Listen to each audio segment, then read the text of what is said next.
Hi guys, Thoyyib media YouTube ചാനലിലേക്ക് എല്ലാവർക്കും സ്വാഗതം.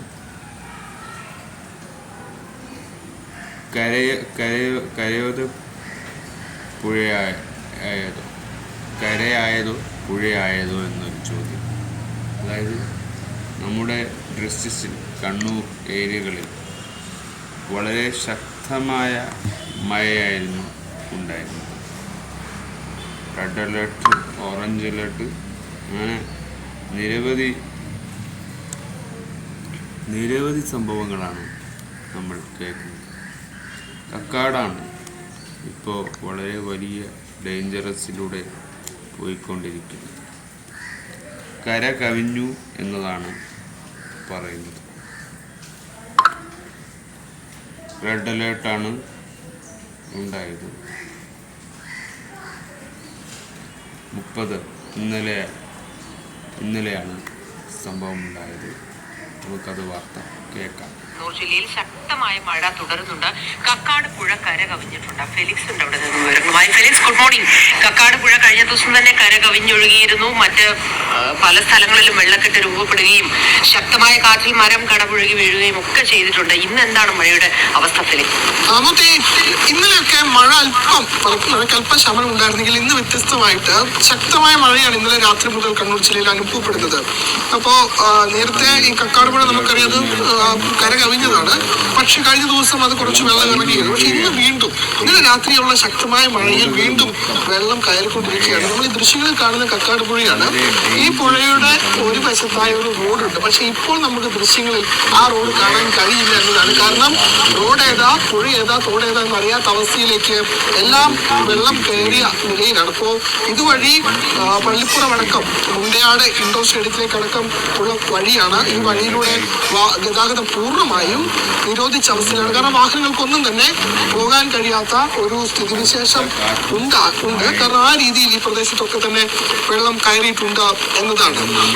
കണ്ണൂർ ജില്ലയിൽ കനത്ത മഴ കഴിഞ്ഞ ദിവസങ്ങളെ അപേക്ഷിച്ച് ഇന്നലെ രാത്രി മഴയുടെ ശക്തി കൂടി എന്നതാണ്. നമുക്കറിയാം റെഡ് അലേർട്ടാണ് നൽകിയിട്ടുള്ളത്. റെഡ് അലേർട്ട് നൽകിയതിന് സമാനമായ രീതിയിൽ തന്നെ അതിശക്തമായ മഴ ജില്ലയിൽ എമ്പാടും ലഭിക്കുന്നു എന്നതാണ്. ഇപ്പോൾ കണ്ണൂർ നഗരത്തിലെ ദൃശ്യം, നഗരത്തോട് ചേർന്നാണ് കക്കാട് പുഴ, അവിടുത്തെ ദൃശ്യമാണ് നമ്മൾ കാണുന്നതെങ്കിൽ കൂടി മലയോര മേഖലയിലും സമാനമായ അവസ്ഥയാണ്.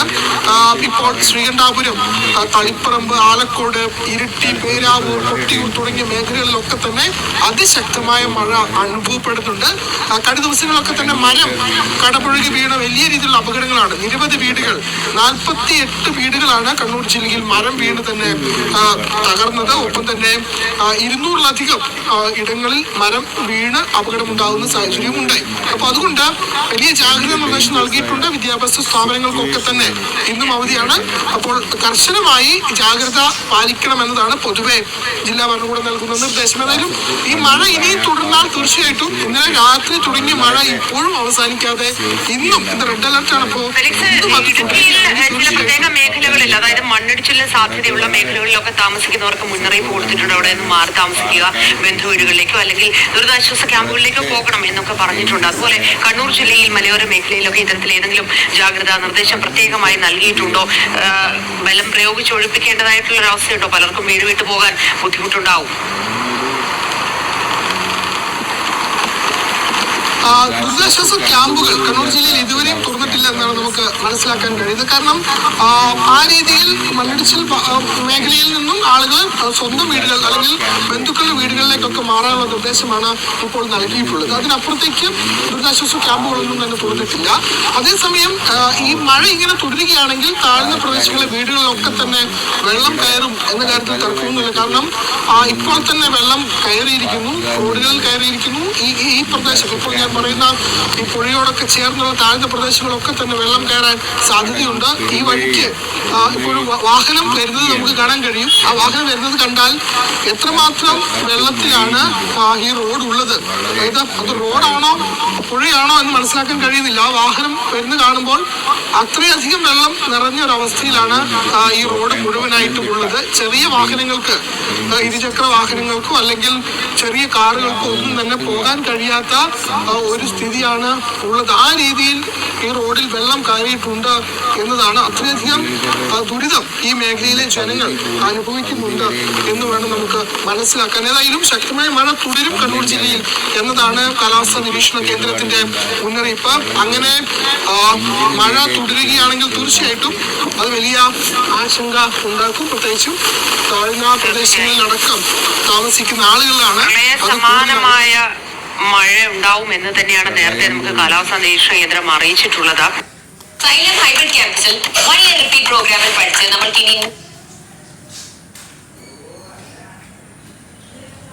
അപ്പോൾ ഇത്രയും വലിയ കനത്ത മഴ, ഇത്രയും വലിയ ജാഗ്രത പാലിക്കേണ്ട നിർദ്ദേശങ്ങളാണ്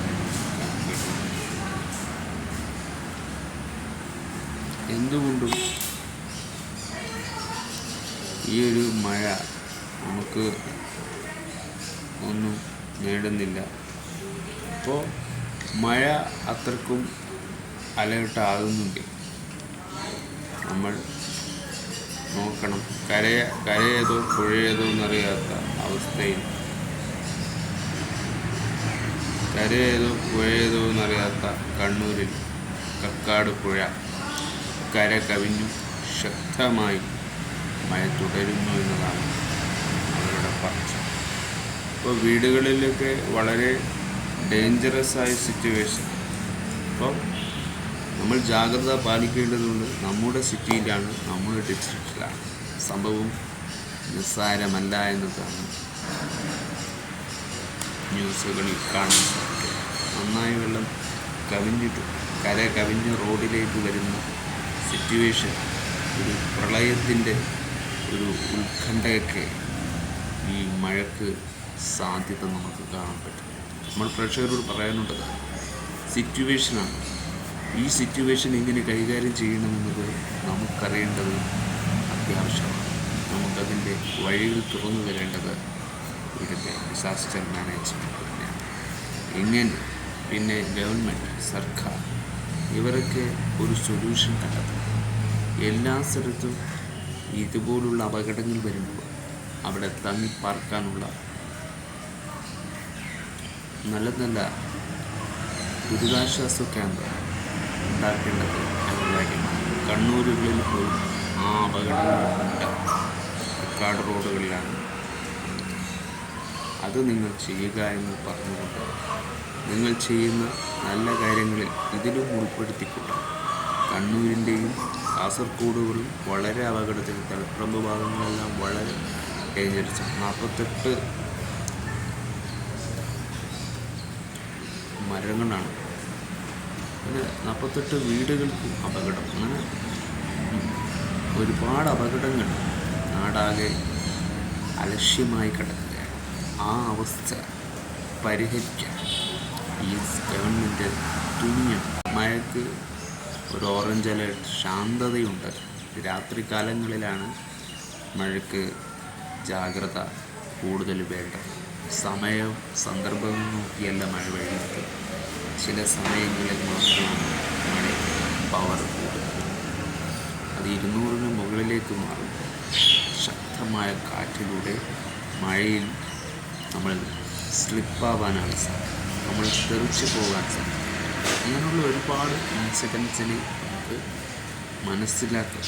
അപ്പോൾ 30-ാം തീയതി മെയ്യിൽ നടന്ന കേസ് വളരെ നോർമലായ കേസുകൾപ്പെട്ട ഇത് ഡിസാസ്റ്റർ തന്നെയാണ്. ദുരന്തമെന്ന് തന്നെയാണ് നമ്മൾ പറയുന്നത്. ദുരന്തം, ആ ദുരന്തത്തിൽ എങ്ങനെ നമുക്ക് ഒരു പരിഹാരം കണ്ടെത്താൻ പറ്റുമെന്നത് ചിന്തിക്കേണ്ടതാണ്. കണ്ണൂരും കൂടി ഈ അപകടം വന്നതോടെ നമ്മുടെ പ്രദേശങ്ങൾക്ക് ഗ്യാരണ്ടി ഇല്ല എന്ന അവസ്ഥകളിൽ പോലും എത്തിപ്പെടും. അതെന്തുകൊണ്ട്? അപ്പോൾ ഇതാണ് നമ്മുടെ രാജ്യത്തിൻ്റെ അലക്ഷിതാവസ്ഥ, സിറ്റുവേഷൻ. ഈ ഒരു ഡിസാസ്റ്റർ ദുരന്തം നമുക്ക് എന്തുകൊണ്ടും ഒഴിവാക്കേണ്ട സമയമാണ്. എറണാകുളത്ത് പെരിയാറിൻ്റെ ഷട്ടറൊക്കെ തുറന്നെങ്കിലും മഴയ്ക്ക് ഒരു സാധ്യത കുറവുമില്ല. മഴ ഡേഞ്ചറസ് ആയിട്ട് തന്നെ പോകുന്നുണ്ട് എന്നതാണ്. പക്ഷേ ജാഗ്രത നിർബന്ധമായ ഒരു സിറ്റുവേഷൻ. കണ്ണൂർ സിറ്റിയിലും കണ്ണൂർ കക്കാട് ഭാഗത്തൊക്കെ വളരെ ഒഴുകിക്കൊണ്ടിരിക്കുകയാണ്. പുഴകൾ മാതിരിയായിരിക്കുകയാണ് കരകൾ എന്നുള്ളത്. കര കവിഞ്ഞു എന്നതാണ് യഥാർത്ഥ സത്യം. ആ സത്യം തിരിച്ചറിയാണ്. ഇതൊക്കെ വളരെ രോഷം കൊള്ളുന്ന സമയമാണ്. ഇവിടെ നമ്മുടെ നിലനിൽപ്പല്ല, ജനങ്ങളുടെ നിലനിൽപ്പാണ് സർക്കാർ. ആ നിലനിൽപ്പ് നല്ലൊരു ഗ്യാരണ്ടിയുള്ള, ലൈഫ് ടൈമുള്ള ഗ്യാരണ്ടി പ്രതീക്ഷിക്കുന്നു സർക്കാർ. നമ്മളും ഈ കണ്ണൂർ ഏരിയകളിൽ ബന്ധപ്പെട്ടാണ്. കടലും പുഴയും തമ്മിൽ ചേർന്നാൽ ഇവിടെ മഹാസമുദ്രമായി മാറും. ഒരു രക്ഷപ്പെടാൻ ഒരു വഴിയുമില്ല. അതാണ് മാട്ടൂർ. കടൽ, പുഴ, ഇത് രണ്ടും കൂട്ടിമുട്ടിയാൽ തീരുന്ന സ്ഥലത്താണ് നമ്മളും വസിക്കുന്നത്. അപ്പോൾ ഇവിടെ ജീവന് ഒരു ഗ്യാരണ്ടിയില്ല. സിറ്റുവേഷൻ മാറുന്നു എന്നതാണ് വളരെ ഈ 2025 ഇത് അനുഭവിക്കേണ്ടി വരുന്ന കേരളത്തിൻ്റെ അവസ്ഥ വളരെ ദുരന്തമാണ്. വളരെ കഷ്ടം. ഈ ലോകത്ത് ഇങ്ങനെയൊക്കെ വരാനുള്ള സാധ്യത എന്താണ്? ഇതിൻ്റെ മുന്നറിയിപ്പ് എന്താണിതിൻ്റെ സത്യാവസ്ഥ? ഇത് കണ്ടെത്തേണ്ടത് നിരീക്ഷകരുടെ ഉത്തരവാദിത്വം. ഇതിനെ ബോധ്യമുള്ളവർക്ക് ഇതിനെക്കുറിച്ചുള്ള ഇതൊക്കെ വരുമ്പോൾ ഭീതിയാണ്. നമ്മൾക്ക് ജീവിച്ച് തുടങ്ങുകയുള്ളൂ. ഈ സിറ്റുവേഷൻ കര കവിയുക, ഇടിഞ്ഞു കുടിയുക, ഈ 48 വീടുകൾ തകരുക, നൂറുകണക്കിന് മരങ്ങൾ ഇടിഞ്ഞ് നെൽക്കുരയിൽ വീഴുക. ഈ അവസ്ഥകളൊന്നും സാധാരണ മനുഷ്യർക്ക് കാണാനോ കേൾക്കാനോ പറ്റുന്ന സാധിക്കില്ല. ഇതൊന്നും കണ്ടു നിൽക്കാനോ ഇതൊന്നും കേട്ട് നിൽക്കാനോ പറയുന്നതോ കേൾക്കും മനുഷ്യന് ഒന്നും ചെയ്യാൻ കഴിയാത്ത അവസ്ഥയാണ്. ഒരു നിസ്സഹായത അവസ്ഥ വരും. ആ ഭാഗത്തുള്ളവർക്ക് എന്തൊക്കെ ടെൻഷൻസ് ഉണ്ടാകും. അതുകൊണ്ട് തന്നെയാണ് പറയുന്നത്, എല്ലാവരെയും സംരക്ഷിക്കുക എന്നത് മാത്രമാണ് ഭരണത്തിലെ തലപ്പത്തിരിക്കുന്നവർ ചിന്തിക്കേണ്ടത്. നിങ്ങളുടെ സുഖവും സൗകര്യവും മാത്രം ചിന്തിക്കേണ്ടത്.